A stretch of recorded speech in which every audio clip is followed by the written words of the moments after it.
Hello everyone, this is Rita Yadav and you are on Gate Chemical Planet, a planet of knowledge and information. I welcome back all of you on Gate Chemical Planet. आज हम discuss करेंगे national fertiliser limited NFL का जो exam होने वाला है उससे related important theory portion को। जब भी आप NFL का एग्जाम देने जाते हैं तो एक बात का आपको ध्यान रखना चाहिए कि क्योंकि NFL जो है वो फर्टिलाइजर कंपनी है, तो वहाँ पर NFL कौन कौन सी प्रोडक्ट्स बनाता है, NFL के कौन कौन से प्रोडक्ट्स जो है मार्केट में आप लोग यूज़ करते हैं, उसके बारे में आपको पता होना चाहिए। चाहे आप इंटरव्यू देने जाएं, चाहे आप कॉम्पिटिटिव एग्जाम देने जा रहे हों। तो यहाँ पर इस सीरीज़ में सबसे पहले हम इंट्रोडक्शन ऑफ फर्टिलाइजर्स को डिस्कस करेंगे और इसके बाद हम मल्टीपल चॉइस क्वेश्चंस पर आएंगे।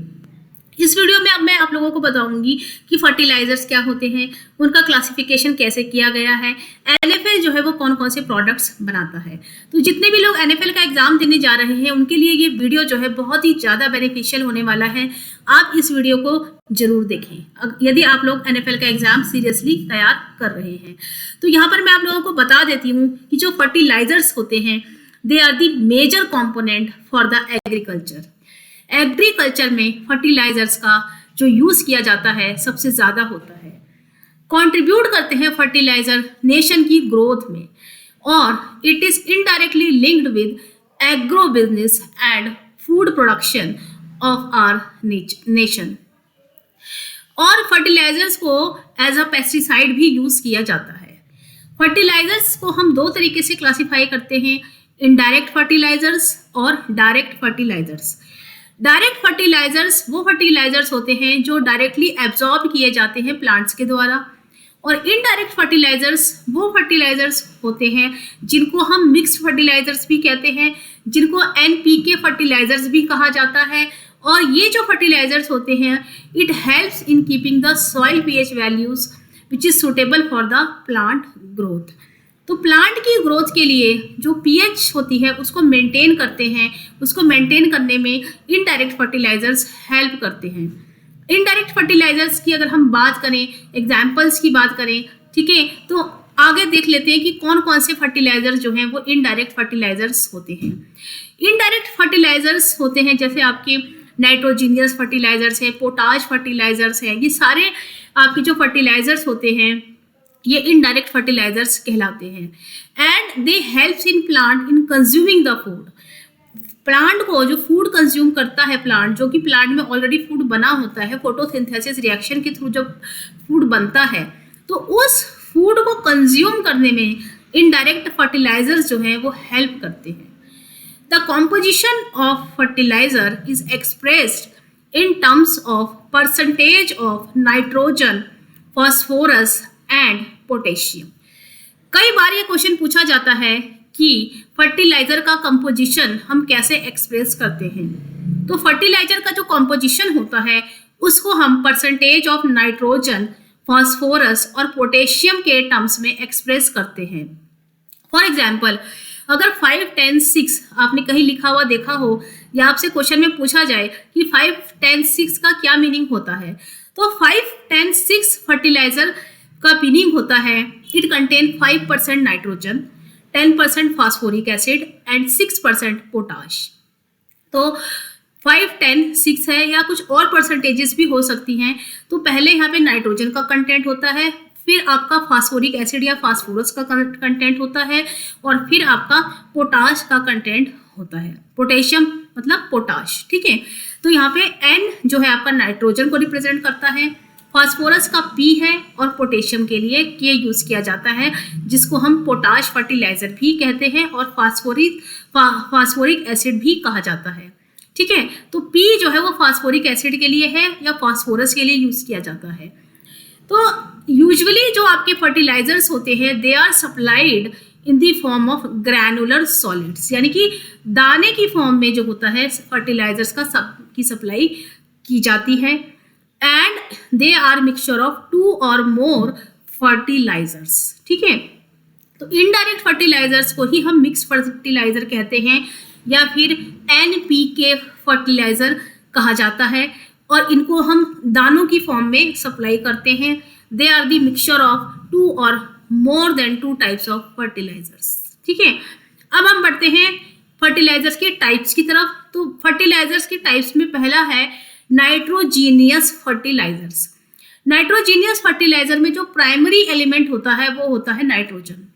और इसके कुछ एग्जाम्पल्स हम देख लेते हैं कौन कौन से होते हैं नाइट्रोजीनियस फर्टिलाइजर्स, जैसे कि अमोनिया, यूरिया, NH2CO NH2, या फिर अगर हम अमोनियम नाइट्रेट की बात करें, अमोनियम नाइट्रेट का फॉर्मूला है NH4NO3, कैल्शियम साइनामाइड CaCN2, या फिर अमोनियम सल्फेट NH4 ये सारे जो हैं आपके ये नाइट्रोजीनियस फर्टिलाइजर के अंडर में आते हैं। इनमें जो मेन जो एलिमेंट है आपका जिससे मिलकर ये बने हैं वो होता है नाइट्रोजन। इनमें नाइट्रोजन का जो परसेंटेज होता है वो ज़्यादा होता है, इसीलिए इन्हें नाइट्रोजीनियस फर्टिलाइजर्स कहते हैं।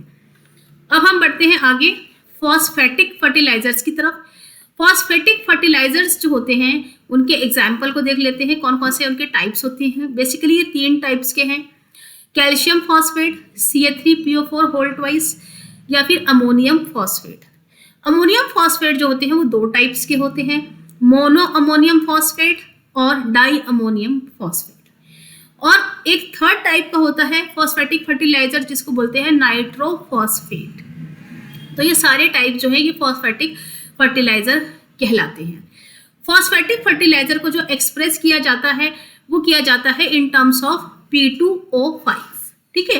P2O5 जो है वो यहाँ पे यूज किया जाता है फॉस्फेटिक फर्टिलाइजर के लिए, ठीक है। तो जो फर्टिलाइजर वैल्यू की अगर हम बात करें, जो फर्टिलाइजर वैल्यू होती है फॉस्फेटिक फर्टिलाइजर की वो एक्सप्रेस की जाती है P2O5 के टर्म्स में। कई बार ये क्वेश्चन ऑब्जेक्टिव में पूछा जाता है कि जो फॉस्फेटिक फर्टिलाइजर्स होते हैं उनकी फर्टिलाइजर वैल्यू को कैसे एक्सप्रेस किया जाता है, किसके टर्म्स में एक्सप्रेस किया जाता है। तो वहाँ पर जो फॉस्फेटिक फर्टिलाइजर्स होते हैं उनका जो फर्टिलाइजर वैल्यू होती है वो P2O5 के टर्म्स में एक्सप्रेस की जाती है। अब हम देख लेते हैं पोटाश फर्टिलाइजर क्या होता है। पोटाश फर्टिलाइजर की अगर हम बात करें तो these are available in nature as soluble salts. Soluble salts की फॉर्म में जो है पोटाश फर्टिलाइजर्स अवेलेबल होते हैं। अगर हम इनके एग्जाम्पल्स की बात करें तो पोटेशियम कार्बोनेट इन बोडाशेस K2CO3, कार्नालाइट, कार्नालाइट का फॉर्मूला होता है KCl MgCl2 6H2O, potassium chloride जिसे हम म्यूरेट ऑफ पोटाश भी कहते हैं, और कायानाइट जिसे हम KCl MgSO4 3H2O इसका मॉलिक्यूलर फॉर्मूला होता है। फर्टिलाइजर वैल्यू की अगर हम बात करें कि जो पोटाश फर्टिलाइजर्स होते हैं उनकी फर्टिलाइजर वैल्यू को हम कैसे एक्सप्रेस करते हैं, किन टर्म्स में उसकी फर्टिलाइजर वैल्यू को एक्सप्रेस किया जाता है, तो फर्टिलाइजर वैल्यू पोटाश फर्टिलाइजर की एक्सप्रेस की जाती है इन टर्म्स ऑफ K2O, ठीक है। K2O के टर्म्स में यूज की जाती है। कई बार ये क्वेश्चन जो है आ सकते हैं, छोटे छोटे क्वेश्चन इस तरीके के। Possible sources of potash, potash के जो पॉसिबल सोर्सेस होते हैं वो कौन कौन से होते हैं, जैसे मोलासिस है, डिस्टिलरी स्लैब्स हैं, इन सब में ये पाया जाता है। Bittern left over salt recovery, salt recovery के बाद जो बिट्रस बच जाता है उसमें से हम पोटाश को रिकवर करते हैं, ठीक है। या फिर जो मोलासेस है उसमें से हम रिकवर करते हैं, ठीक है। ये सारी चीज़ें हैं, यहाँ से हम पोटाश के बेसिक सोर्स माने जाते हैं। अब हम बढ़ते हैं, अगर आप NFL का एग्जाम देने जा रहे हैं तो आपके लिए ये जो टॉपिक है ये जानना बहुत जरूरी है कि NFL जो है वो कौन कौन से प्रोडक्ट्स बेसिकली बनाता है। NFL के प्रोडक्ट्स कौन से हैं, ट्रेड नेम्स जो हैं उनके प्रोडक्ट्स का वो क्या है। तो प्रोडक्ट्स के अगर हम ट्रेड नेम्स की बात करें और उनके केमिकल कंटेंट को देखें तो जो NFL बनाता है वो बनाता है किसान यूरिया। इसका बहुत ही फेमस प्रोडक्ट है, इसका ट्रेड नेम है किसान यूरिया, ठीक है। यूरिया बनाता है और यूरिया का जो ट्रेड नेम है वो है किसान यूरिया, ठीक है। तो केमिकल कंटेंट की अगर हम बात करें किसान यूरिया के तो ये है नाइट्रोजनियस फर्टिलाइजर, ये होता है नाइट्रोजीनियस फर्टिलाइजर। नाइट्रोजीनियस फर्टिलाइजर है, इसका मतलब है कि इसमें नाइट्रोजन सबसे ज़्यादा अमाउंट में प्रेजेंट होगा एंड इट कंटेन्स 46% नाइट्रोजन, ठीक है। तो किसान यूरिया में सबसे ज़्यादा नाइट्रोजन पाया जाता है और 46% के अराउंड जो है वो नाइट्रोजन कंटेंट इसका रहता है। अब हम बात करते हैं बायो फर्टिलाइजर्स की।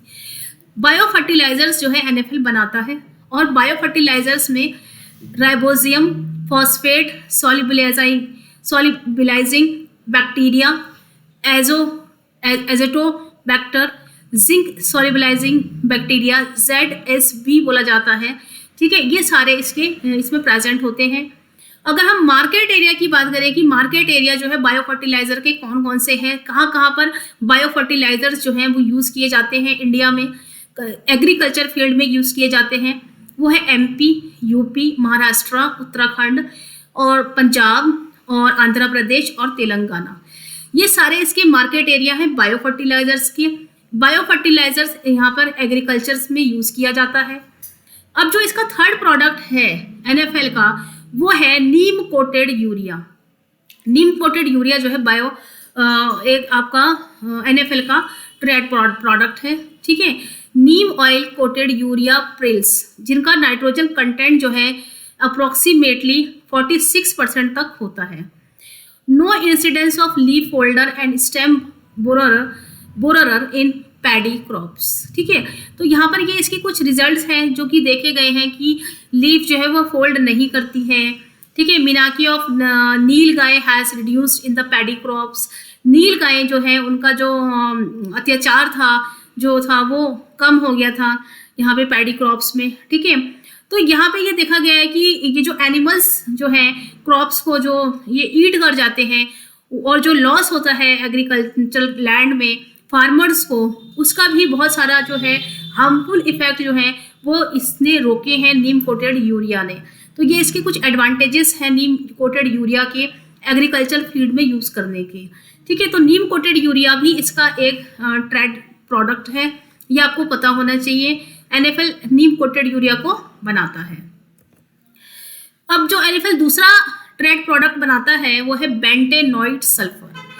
बेंटेनॉइड सल्फर के बारे में एक नज़र डाल लेते हैं। बेंटेनॉइड सल्फर जो है वो क्या होता है? Straight sulphatic fertiliser. ये एक स्ट्रेट सल्फैटिक फर्टिलाइजर होता है, और इसमें क्या होता है? सल्फर होता है और बेंटेनॉइड क्ले होती है। तो सल्फर और बेंटेनॉइड क्ले को मिलाकर बेंटेनॉइड सल्फर बनाया जाता है। एक स्ट्रेट सल्फैटिक फर्टिलाइजर होता है। सल्फर जो होती है इसमें 90% और इससे भी हाईएस्ट होती है among the other category of sulphated fertilisers. अगर और सल्फेटेड फर्टिलाइजर्स के कंपैरिजन में हम बेंटेनॉइड सल्फर की बात करें तो इसमें 90% जो है सल्फर प्रेजेंट होता है, ठीक है। एडवांटेजेस की बात कर लेते हैं बेंटेनॉइड सल्फर के फॉर डिफरेंट क्रॉप्स। जो आपकी डिफरेंट फसल होती हैं उनके लिए इसका बेंटेनॉइड सल्फर जो है उसके क्या क्या एडवांटेजेस होते हैं वो एक नज़र मार लेते हैं। तो कह रहे हैं इंक्रीजेस द सॉइल एसिडिटी और lower soil pH for alkaline soil. तो एल्कलाइन सॉइल में क्या करता है? ये जो सॉइल की pH होती है उसको कम करता है और सॉइल की एसिडिटी को बढ़ा देता है।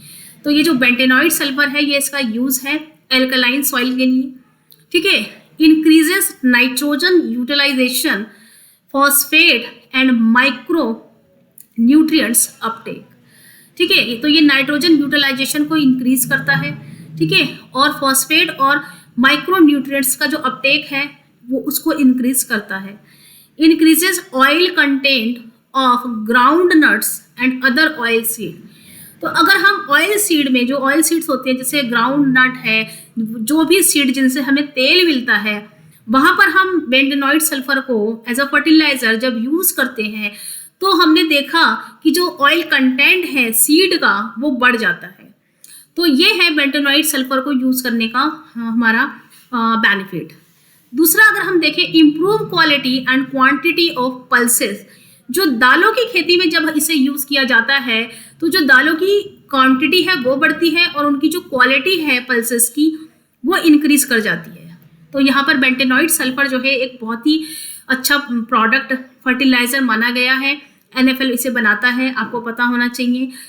अब मैं आपको एक और जानकारी बता देती हूँ। In December 2017 25,000 MTPA bentonite plant was commissioned at NFL Panipat unit. तो 2017 में पानीपत यूनिट में 25,000 MTPA बेंटोनाइट प्लांट जो है वो कमीशन किया गया था। ये आपको पता होना चाहिए, जनरल नॉलेज के क्वेश्चन में आ सकता है कि कब एनएफएल ने बेंटोनाइट प्लांट को कमीशन किया था और कहाँ पर किया था। तो पानीपत प्लांट में किया था, ठीक है, 2017 में किया था, और उसकी जो कैपेसिटी है वो कितनी है, वो है 25,000 MTPA, ठीक है। तो इस तरह के जनरल नॉलेज के क्वेश्चंस आप जरूर देख के जाएं अगर आप एनएफएल का एग्जाम देने जा रहे हैं। तो यहाँ पर मैंने सारी ही जानकारी को आप लोगों के लिए साझा कर दिया है, आप चाहे तो यहाँ से याद भी कर सकते हैं, ठीक है। अब हम बढ़ते हैं नेक्स्ट प्रोडक्ट्स की तरफ। तो एनएफएल के इंडस्ट्रियल प्रोडक्ट्स कौन कौन से हैं, एनएफएल और क्या क्या चीज़ें बनाता है, ठीक है, और कौन कौन से फर्टिलाइजर जो है वो बनाता है। तो अगर हम देखें तो नाइट्रिक एसिड है, ठीक है, डाइल्यूट HNO3 है, ठीक है, स्पेसिफिकेशंस है इनके, HNO3 कितना रहता है और आपका इतना परसेंटेजेस मैंने यहाँ पे लिखी हुई हैं, आप इसको देख सकते हैं। तो केमिकल्स की अगर हम इंडस्ट्रियल प्रोडक्ट्स की बात करें तो एनएफएल कौन कौन से इंडस्ट्रियल प्रोडक्ट्स बनाता है, नाइट्रिक एसिड है, डाइल्यूट HNO3। इसको कहाँ पर यूज़ किया जाता है, कौन सी इंडस्ट्री में यूज़ होता है, it is used for organic synthesis, photo engravings में यूज होता है। It is used as oxidiser in liquid rocket propellant and refining of silver. तो ये भी प्रोडक्ट जो है इंडस्ट्रियल प्रोडक्ट होता है, ठीक है। नाइट्रिक एसिड है, डाइल्यूट HNO3 है, ये एनएफएल बनाता है और इसका बहुत ज़्यादा यूज़ जो है रॉकेट प्रोपेलेंट में किया जाता है और सिल्वर रिफाइनिंग में किया जाता है। अमोनियम नाइट्रेट की अगर हम बात करें, NH4NO3 जो है वो एनएफएल बनाता है। तो इसका हम कंपोजिशन स्पेसिफिकेशंस इसके देख लेते हैं। Flakes 95% concentrated, balance water, melt concentrate 82 to 84 balance water. तो यहाँ पे इसका एक कॉम्पोजिशन है जो कि आपको याद नहीं करना है, आपको पता होना चाहिए कि इसमें क्या क्या चीज़ें प्रेजेंट होती हैं, थोड़ा सा आइडिया होना चाहिए अगर आप पेपर देने जाते हैं। तो ये यूज़ कैसे होता है इंडस्ट्री में, हर्बिसाइड्स, इंसेक्टिसाइड्स, एक्सप्लोसिव, ठीक है, पायरोटेक्निक्स में यूज़ किया जाता है। एब्जॉर्बेंट फॉर नाइट्रोजन ऑक्साइड्स, तो अमोनियम नाइट्रेट जो है उसके इतने सारे एप्लीकेशन हैं, इंडस्ट्री में किया जाता है, ठीक है। अब हम देख लेते हैं और केमिकल्स कौन कौन से हैं। एनहाइड्रस अमोनिया NH3, जिसका स्पेसिफिकेशन जानना आपके लिए बहुत ज़रूरी है। 99.5% प्योरिटी होती है, ठीक है, 99.5% प्योरिटी होती है। और ये यूज़ कहाँ किया जाता है, एनहाइड्रस अमोनिया नाइट्रिक एसिड के प्रोडक्शन में यूज़ किया जाता है, यूरिया प्रोडक्शन में यूज़ किया जाता है, reducing agent for ores use किया जाता है और रेफ्रिजरेंट सॉल्वेंट्स में किया जाता है, ठीक है, रेफ्रिजरेंट सॉल्वेंट यूज़ किया जाता है। सोडियम नाइट्राइट NaNO2, नाइट्राइट है, NaNO2 होगा। 97% प्योरिटी बाय वेट होती है। NaNO3 इसमें 1% बाय वेट होता है। मॉइस्चर एंड वॉलेटाइल मैटर जो रहते हैं वो भी 1% रहते हैं। तो यहाँ पे देख लेते हैं कि इसका यूज़ कहाँ पर होता है। It is used in organic synthesis, rubber additives, chemical reagent, photographic reagent, rust proofing, ये सारे इसके एप्लीकेशंस होते हैं। इसके बाद हम देख लेते हैं और कौन कौन से केमिकल्स जो है एनएफएल बनाता है। तो सोडियम नाइट्रेट, और इसका स्पेसिफिकेशन होता है 98% purity by weight NaNO2। Moisture की कंटेंट की बात करें तो 1% मॉइस्चर होता है और NaNO2 0.5% बाय वेट होता है। यूजेस की अगर हम बात करें सोडियम नाइट्रेट के, तो ये as a oxidising agent use किया जाता है, ग्लास मैन्युफैक्चरिंग में यूज़ किया जाता है, केमिकल रिएजेंट यूज़ किया जाता है और मिलिट्री एक्सप्लोसिव में यूज़ किया जाता है, बनाने में उसको यूज़ किया जाता है। तो यहाँ पे मैंने कुछ ट्रेडेड प्रोडक्ट्स हैं जिनके नाम लिख दिए हैं, आपके लिए जानना बहुत ज़रूरी है। किसान DAP, किसान डाई अमोनियम फॉस्फेट, ये एनएफएल का ट्रेड प्रोडक्ट है, किसान DAP बोलते हैं। किसान mop MOP, highest percentage of potash होती है इसमें, 60% जो है पोटाश प्रेजेंट रहता है। किसान NPK बनाता है एनएफएल। कॉम्प्लेक्स फर्टिलाइजर्स होता है, एक कॉम्प्लेक्स फर्टिलाइजर है ये, containing nitrogen, phosphorus and potassium. इसको बोलते हैं 123216, ठीक है। तो ये जो किसान एनपीके है इसको बोलते हैं 123216। किसान एनपीके जो है 10-26-26 बोला जाता है। एक आता है किसान एनपीके जो कि 10-26-26 होता है, और एक किसान एनपीके होता है जो कि 12-32-16 होता है। तो मैंने आपको बताया कि अभी नाइट्रोजन का पहले लेंगे, है ना, ये मैंने आपको ऑलरेडी बता दिया है कि कैसे इसे पढ़ना होता है। Contain phosphorus and potassium in the ratio of 1%, ठीक है, 1% है यहाँ पर। तो कैसे कह रहे हैं कि जो किसान एनपीके 10-26-26 है, it contain phosphorus and potassium in the ratio of 1:1, क्योंकि जो आपका फास्फोरस है और पोटेशियम है वो दोनों 26-26 है, तो उनकी रेशियो 1 ली गई है। वाटर सोल्यूबल फर्टिलाइजर किसान 1919, ठीक है, best for paddy, wheat, pulses and vegetable. तो ये जो किसान 1919 है, ठीक है, ये बहुत ही बेस्ट माना गया है पैडी के लिए, वीट्स के लिए, पल्सेस के लिए और वेजिटेबल्स के लिए। तो यहाँ पे ये इसके सारे ट्रेड प्रोडक्ट्स हैं जिनकी नाम आपको कुछ पता होने चाहिए। इनका कॉम्पोजिशन क्या रहता है, नाइट्रोजन कितना रहता है, फास्फोरस कितना रहता है और पोटेशियम कितना रहता है, ये मैंने आपको बताया। तो यहाँ से आप पढ़ सकते हैं, जब भी आप एनएफएल का एग्जाम देने जा रहे हैं तो आपको ये सारी चीज़ें पता होनी चाहिए कि एनएफएल के ट्रेड प्रोडक्ट्स कौन से हैं, कौन कौन से केमिकल्स वो बनाता है, उन केमिकल्स को कहाँ पर यूज़ किया जाता है। Kisan calcium nitrate, it provides calcium 18.5% and nitrate 15.5% to crops. तो फसलों के लिए ये कैल्शियम और नाइट्रेट जो है प्रोवाइड करता है, किसान कैल्शियम नाइट्रेट बोला जाता है, और ये इन्हांस करता है immunity of crop against paste. Paste जो है आपके वो फसलों को खराब करते हैं, तो ये उनकी इसको डालने से, किसान कैल्शियम नाइट्रेट को जब डाला जाता है तो ये क्रॉप्स की इम्यूनिटी को बढ़ा देता है, ठीक है। तो सिटी कंपोस्ट भी एक इसका जो है प्रोडक्ट है। It contains beneficial bacteria which together with the soil supply the necessary nutrients from the atmosphere to the plant. तो सिटी कंपोस्ट भी एक इसका प्रोडक्ट है, ठीक है। और एक है आपका जो है certified seeds.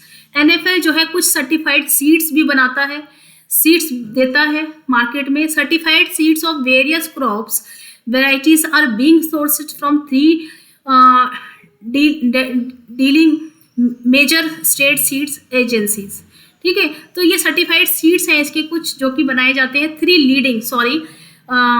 Leading major state seed agencies, ठीक है, उनके साथ इनका कोलैबोरेशन है। तो वहाँ से ये सर्टिफाइड सीड्स जो है वो देता है, और यहाँ पे कंट्री में जो है ये सीड्स लाए जाते हैं। एग्रोकेमिकल्स के फील्ड में भी एनएफएल जो है वो काम करता है, एग्रोकेमिकल्स भी बनाता है। तो यहाँ पर मैंने आप लोगों को बताने की कोशिश की है कि जो एनएफएल है वो कौन कौन से उसके प्रोडक्ट्स हैं, कौन कौन से ट्रेड प्रोडक्ट्स हैं, कौन कौन से केमिकल्स हैं, एग्रोकेमिकल्स हैं, सिटी कंपोस्ट है, ये कौन कौन से मटेरियल्स जो है बनाता है, उनका क्या क्या कॉम्पोजिशन होता है। यदि आप इसके बारे में ज़्यादा जानकारी चाहते हैं तो मैं इसके ऊपर एक डिटेल में वीडियो बना दूंगी जब आपका इंटरव्यू होने वाला होगा।